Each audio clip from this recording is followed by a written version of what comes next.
दिल्ली सरकार के पूर्व मंत्री कपिल मिश्रा ने एक बार फिर आम आदमी पार्टी और अरविंद केजरीवाल को निशाने पर लिया है।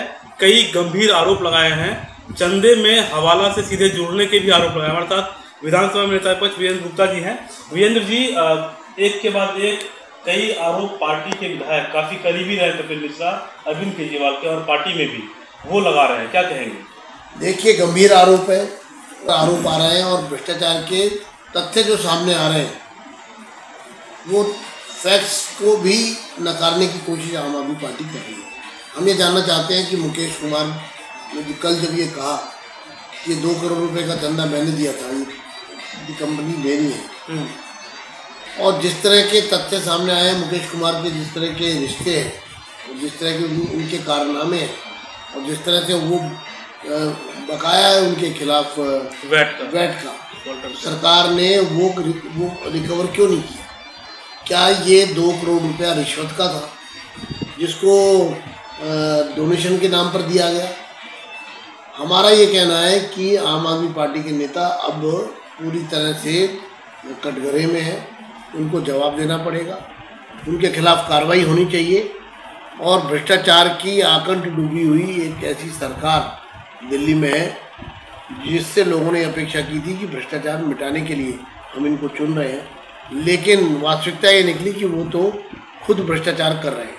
एक इनका तार रोहित टंडन से भी जोड़ा गया, जो कि नोटबंदी के दौरान उनके यहाँ काफ़ी मात्रा में नोट पकड़ा गया था, उसको जब्त भी किया गया, इस पर जाँच भी चल रही है। और ये सीधे सीधे लिंक जुड़ा है कि हेमचंद शर्मा वहाँ भी डायरेक्टर थे, उसी कंपनी में डायरेक्टर थे जिसने की पार्टी को चंदा दिया है। हेमचंद शर्मा हो, मुकेश कुमार हो, रोहित टंडन हो, इनके तार जब आपस में मिले हुए तो अब समझ में आ रहा है कि केजरीवाल जी नोटबंदी का विरोध क्यों करते हैं, नोटबंदी के विरोध में इस कदर बौखलाए क्यों हुए। कहीं ना कहीं जब रोहित टंडन से लिंक निकल रहा है हेमचंद शर्मा के माध्यम से, तो एक बात तो तय हो गई कि नोटबंदी के दौरान जिन लोगों को नुकसान हुआ, जब हम कहा करते थे कि केजरीवाल जी उनके वकील बनकर काम कर रहे हैं, बोल रहे हैं, तो वो आज सच साबित हो गया। एक और चीज़ आम आदमी पार्टी ने बचाव में कहा कि वो पिछले 2.5 साल से ऐसे ही आरोप देख रही है, इसमें नया कुछ भी नहीं है, और ये भी कहा है कि ये सब कुछ बीजेपी प्रायोजित हो रहा है।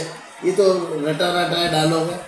ये तो मैं कहूँगा केजरीवाल जी को कि इसको रिकॉर्ड करके रख ले, और जब कोई पत्रकार कुछ पूछे किसी भी आपके भ्रष्टाचार के पकड़े जाने के बाद, तो आप वो टेप चला दें।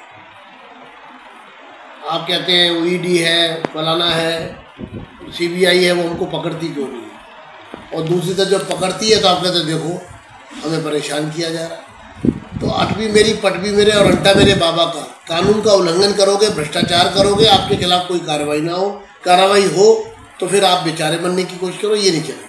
एक और लास्ट सवाल की सत्येंद्र जैन पर आरोप लगाया था कपिल मिश्रा ने कि 2 करोड़ की रिश्वत उन्होंने अरविंद केजरीवाल को दी, उनको नकद देते हुए देखा उन्होंने, और मनजिंदर सिंह सिरसा ने भी आरोप लगाए थे। आज उनके खिलाफ डिफेमेशन का केस दर्ज करवाया सत्येंद्र जैन ने कोर्ट में, क्या कहेंगे, क्या प्रतिक्रिया आपकी?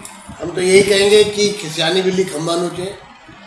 ये जो गीदड़ भपकी है आम आदमी पार्टी की, इससे अब चलने वाला नहीं है। लोग अब झांसे में नहीं आएंगे कि आप मानहानि का दावा कर रहे हैं, आप केस कर रहे हैं, इन चीज़ों से फ़र्क नहीं पड़ता।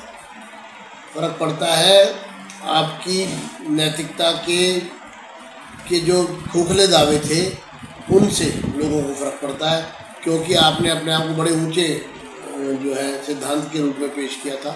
लेकिन अन्ना जी ने ठीक कहा था कि इन्होंने वास्तविकता में आंदोलन की पीठ में छुरा घोंपा, और ये कुछ ऐसे लोग थे जिन्होंने अन्ना का भी इस्तेमाल किया अपने स्वार्थों के लिए, अपनी राजनीति के लिए। कल तक तो केजरीवाल जी ये कह रहे थे कि मैं राजनीति में नहीं आऊँगा, कभी चुनाव नहीं लड़ूंगा। ठीक है, तो कुल मिलाकर बात नैतिकता पर आकर रुकती है, चाहे वो चंदे का मसला हो, चाहे वो पद पर बने रहने का मसला हो, चाहे वो मानहानि का मसला हो। देखना होगा कि जांच में क्या कुछ निकलकर सामने आता है, कौन दोषी है और कौन निर्दोष है। दिल्ली से कैमरा पर्सन संदीप नामुंडा के साथ मैं विश्वजीत झा, टोटल न्यूज़ के लिए।